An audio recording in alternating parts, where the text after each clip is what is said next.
So this is the unboxing of Corsair H100 version 2, and they support Corsair Lynx software. So this is a dual 240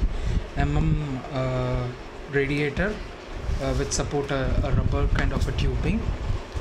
This is the upgraded version from H100, which is a popular cooler which has a metal tubing, which they moved to bigger and rubber tubing. So this is how they benchmark the cooler. So for running stock cooler, it fails when overclocked. The same with this cooler, you will get 65 being the best. So this is actually the layout of the cooler, and this heatsink CPU which is connected to the radiator. It comes with a 2 SPL120 high speed fan which can go up to 2700 rpm, and this support Corsair Lynx software, which allows you to monitor the temp inside with the free software. And it also not only monitors the CPU temperature but every temperature available from the board with the view what is inside, and gives the temp and fan RPM of every component which is connected to the board. This is a nice software which get linked like you use a hardware monitor. This has that support, and it support all AMD and Intel socket. Let's unbox it.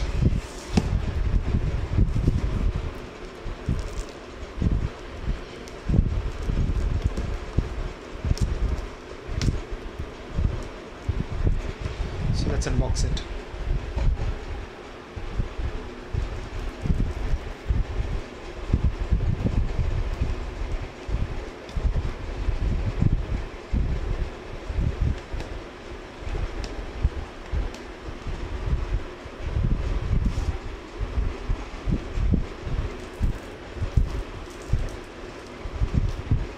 It's pretty much tightly packed.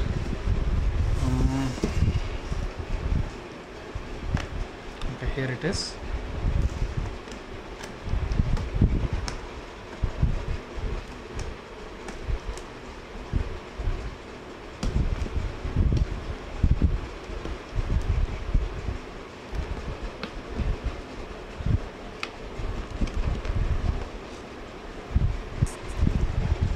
So it is popping out as easily.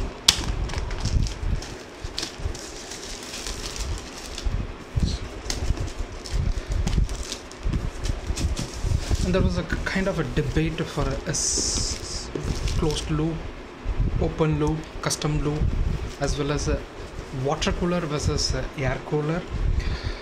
Pretty much basically there was not much difference when you use a air cooler with a water cooler, but yes, the one difference is there could be a few degree deviations based on the type of air cooler you use when compared to the water cooler.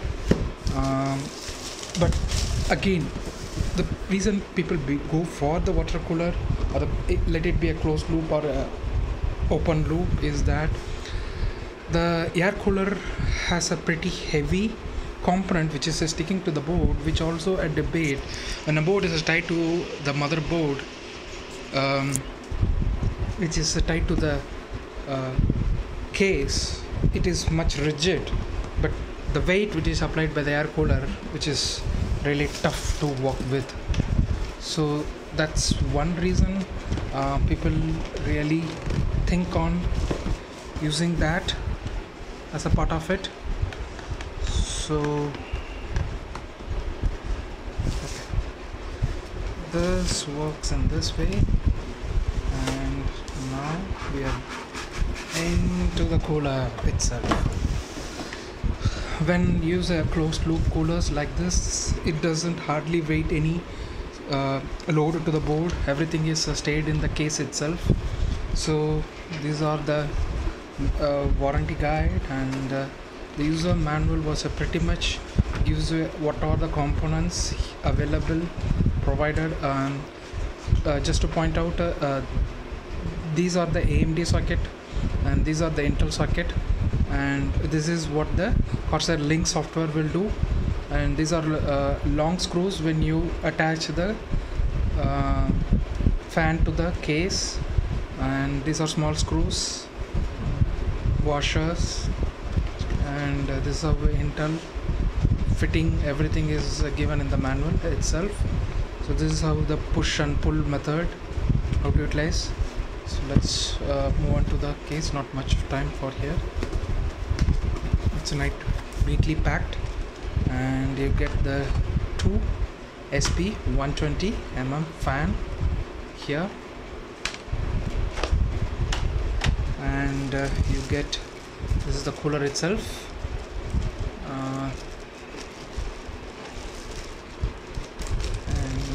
This is the complete kit of Intel and AMD. Thanks for watching.